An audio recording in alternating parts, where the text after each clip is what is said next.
Hello, welcome back, part 2 of question and answers.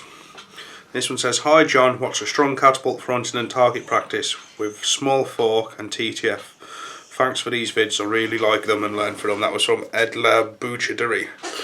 A small TTF. To be fair, all my TTF ones, just check I read that right, are small designs. I don't really do nothing big and bulky. I like to keep them compact. So if you're looking on my designs, which I'd say you was as you've asked me, pretty much any of them, the pocket poacher, you know, there's loads, the T, the Phoenix. Put me on the spot here, I can't think of my TTFs, but they're all pretty small really. There's nothing, you know, this is, actually I've got an albatross here, that's an albatross, and that's probably my biggest, and that really ain't too big, if you know what I mean, and that's probably my biggest TTF, a nice big gap on it. So any one of mine, and the excuse me, sorry, yeah, so anyway, yeah, any one of mine are nice, small and compact. And this YouTuber is called It's Jake. What made you pick up a catapult? Dad's always shot one, Grandad's always shot one. I was shooting one from the age of 5 or 6 years old. I'm 30 now, so I've been shooting one for 25 years. Which, consider I'm only 30, you wouldn't think I had 25 years experience shooting, but I have, believe it or not. So that's it really. Dad's side of the family, it's all come from there. Andrew Kaniewski sent this one. "Hi John, I have both the PPSG and PPMG. What will be the best hunting bands for each of them for 9.5 steel?" Now you've stated the ammo, we can get this right. Well, I only shoot 9.5 steel, and the best I found in the summer months, single 27 to 22, but make sure you have them maxed out to your anchor point, because you don't want them pulling back here but only letting go there, actually losing power. So 27, 22 I use in the summer. In the winter now I'm on 32 25s now, because the temperature has really affected some of my bands, to be fair, and I've noticed drop. So that's about it really. I kill, well, you can see in my videos that if you hit it in the right place you're going to drop it. The only way you risk injuring them is if you skim them and hit them in the chest and stuff. Right then, James Ashcroft, "Do you prefer to shoot over the top or through the forks? Many thanks." Both really. There's a time and a place for both. If I used to shoot a lot of over the top. If I'm doing aerial shooting, coins and grapes and whatever from out the air, and you flick them up and shoot them, that's over the top. But most of my shooting now, or pretty much all my shooting, is TTF. The only time I shoot over the top is if I haven't got a TTF one on me and I've just got an over the top natural in the car or something like that, then I'll happily shoot it. I could shoot them to a decent standard, but I just prefer my TTF, to be honest. So there you go. Tyler Lawson has said, "Hi John, thank you so much for doing these question and answer vids, they are very helpful. Have you ever shot a pickle fork style?" Which I'm sure you have. I've already read this question. Sorry about this, my phone's just skipped back down. Right then. The next question is... oh, here we go. Bear with me, sorry. It's awkward because I'm on my phone, you skip and it goes down, but we'll get there. There's no editing, we're doing it all in one clip. Right then. This one is from James Ashcroft again. "Hi John, I asked the same question last time but you did not get the answer. Are you left eye dominant? I am right handed but left eye dominant, and I have had to change my shooting and pouch in the left hand and I'm shooting better, thanks." I'm left eye dominant and I'll the catapult in my right hand and draw back with my left hand. I don't, well, the dominant thing, I don't know, because I've tried to do this test, you know, when people blink to test your best eye, and they both seem exactly the same to me, but I can also shoot holding the catapult in my left hand and then using my right eye to pretty much a similar standard as the other, so I'm not too sure, but the way I shoot 90% of the time is hold the frame in the right hand, close the right eye, look down the left eye, but I can do it half decent the other way as well, so I'd say I'm left eye dominant. So there you go.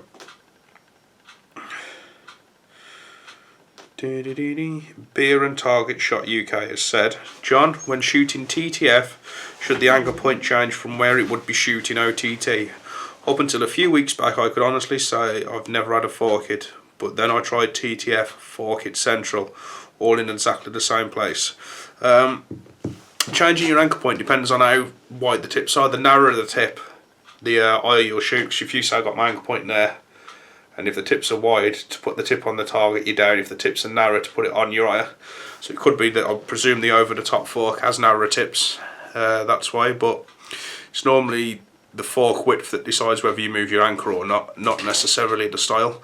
If you're getting 4 kits, could be when you're releasing, are you flicking up, are you dropping your hand, are you twisting the forks forward. Like I said, this is a video I will be doing. It's been noted, I'm going to cover it all properly. But you know, it probably is something that you're doing, like either dropping your hand, twisting the pouch, not having the ball in the pouch properly. But I will get a follow-up video done within the next few weeks and get it all done. I can't understand that comment because it's in a different language I've never seen before, sorry. Hi John, how often do you practice shooting and how long for and what do you aim for? Well, I did used to shoot a lot. I ain't done hardly any target shooting for months.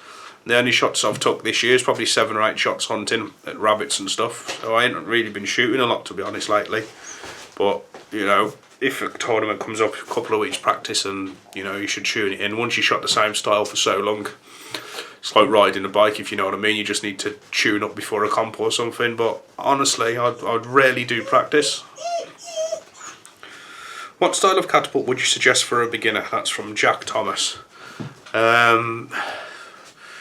Something cheap. You don't want to be spending a lot of money if you're a beginner, just in case it doesn't suit you. Something maybe with TTF and over the top, so you can switch styles.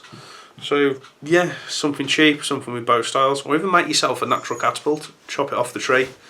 Jobs are good, and try see if you like that style, or try and get a second-hand one, or you know, or make your own a rough one. If you're a complete newer, I wouldn't be spending no more than £15–20 on a frame, to be honest, in case it doesn't suit you. What's the matter with you, girl, eh? I'll take you out soon. Right then, this one is from David Emmanuel Segundo Rubio. Hi friend, how hard is it to kill a pigeon with a chest shot, say with 9.5 steel, because they look chunky and don't want to just injure the animals? Also, I'd like to hear your opinion on leg toxicity and how you deal with handling and making it. First of all, I have dropped many pigeons with chest shots, but it's what I've been aiming for the head. I wouldn't recommend going for the chest unless you're shooting some big ammo, but it's not what I'd do. And the lead toxicity, wear a mask, have the windows open. I use steels, I buy them in. It's like £10 for 1,000, you know, penny a ball. It ain't worth the hassle of making the leads, in my opinion. But yeah, so I can't really help you a lot on that because I wouldn't shoot them in the chest on purpose. Come here, hey. I don't know what's up with her today. Alright then, bushcraft and fishing with a pike is, isn't it? Yeah.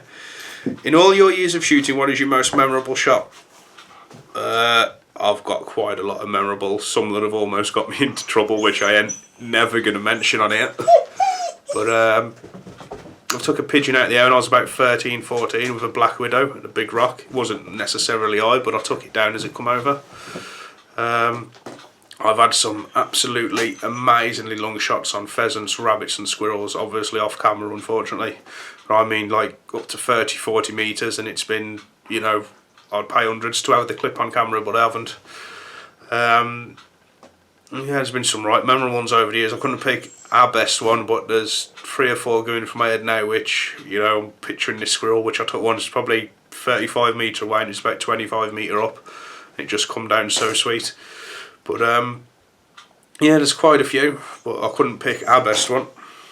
Alright then, Frank Boyd has said, I've just started with a Black Widow with a standard tube band set.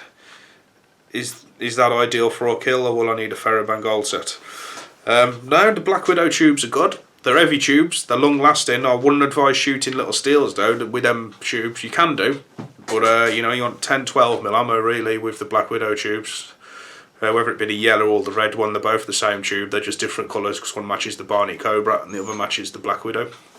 But they take a lot of breaking in them tubes. They're at the best after about 300 or 400 shots.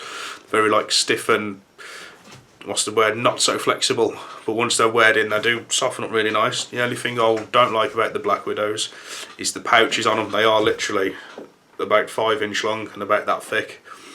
So if you are going to shoot 9.5 steels with them, you could really do get it in a small pouch.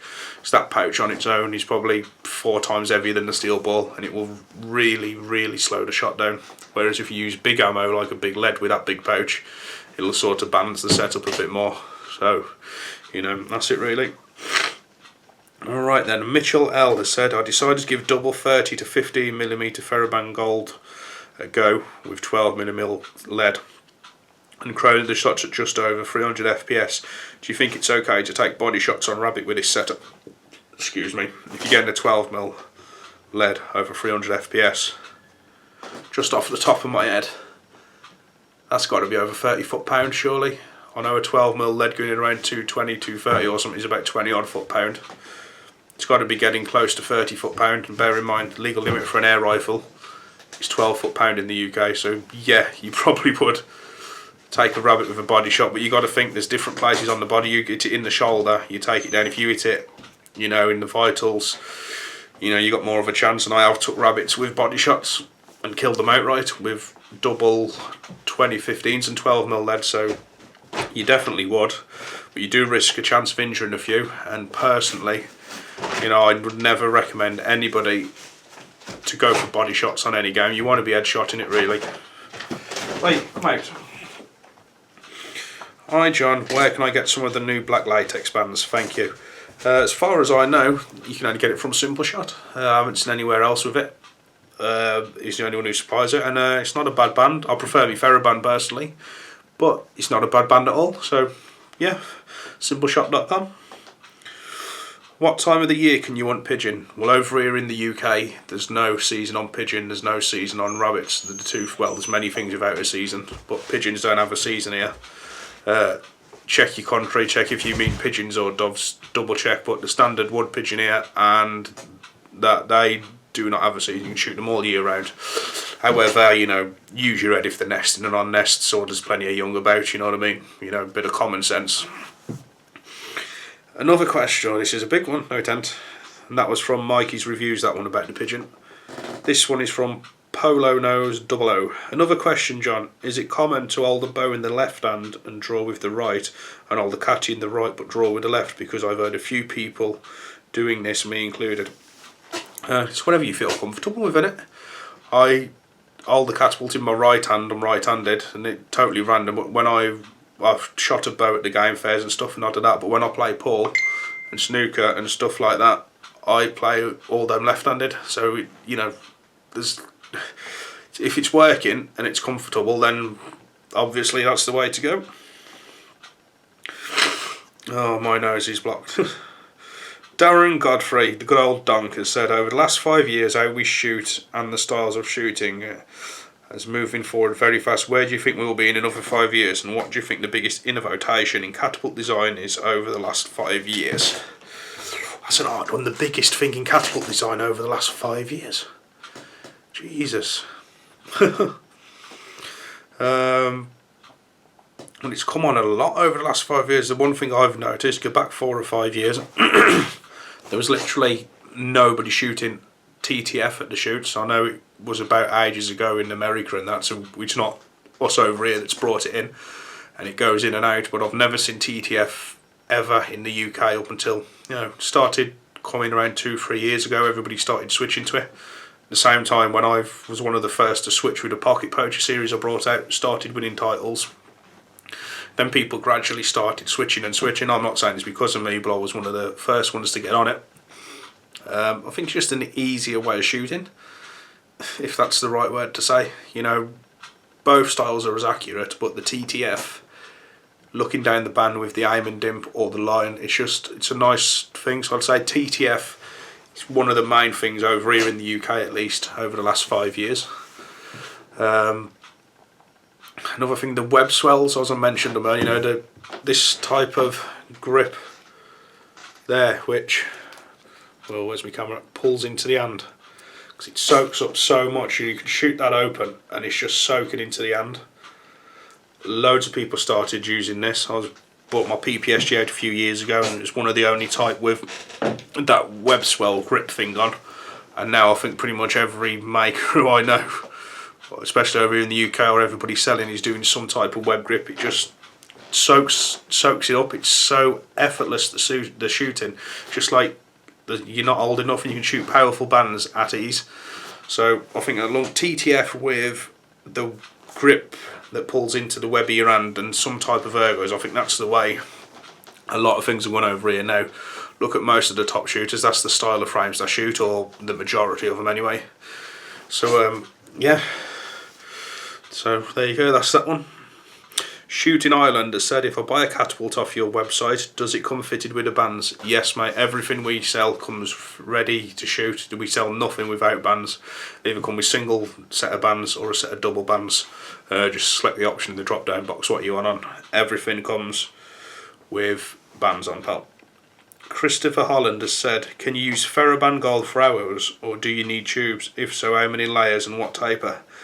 I've used ferroband gold for arrows before, going back 5 or 6 years. You can actually see a video on this channel, one of the very early ones, shooting arrows through a fridge. It was only a crappy little thing, like a little catapult with tubes with ferroband on, but it worked well.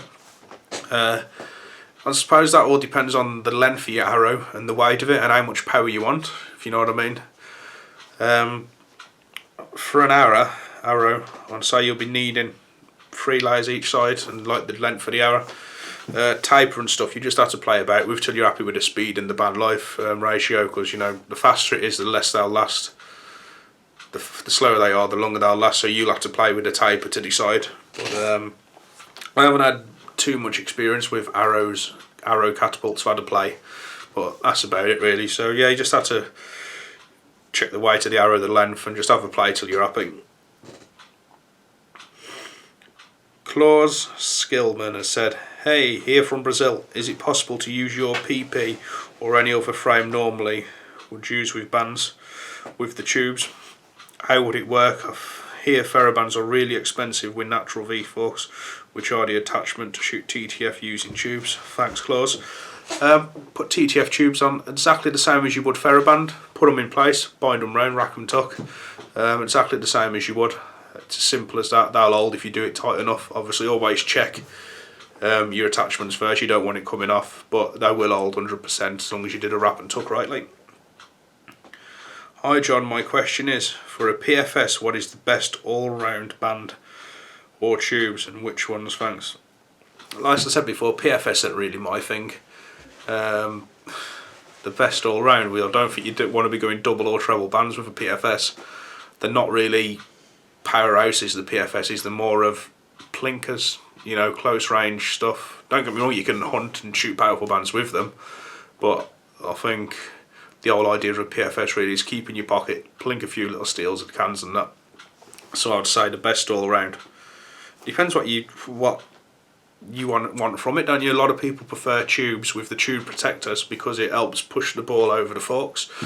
When I shoot a PFS, I just prefer some 18 or 20mm single flat bands, because if I'm shooting it, it's going to be close range. Well, I don't even shoot one now, I ain't a fan of the PFS. But yeah, just some nice light bands, and that should do it. Joseph Brown has said, for a PPSG 25-20 double band, would it be able to shoot a 14mm, and what the size ammo and bands be good for the PPSG? I'm not quite sure I get how that's been put together there.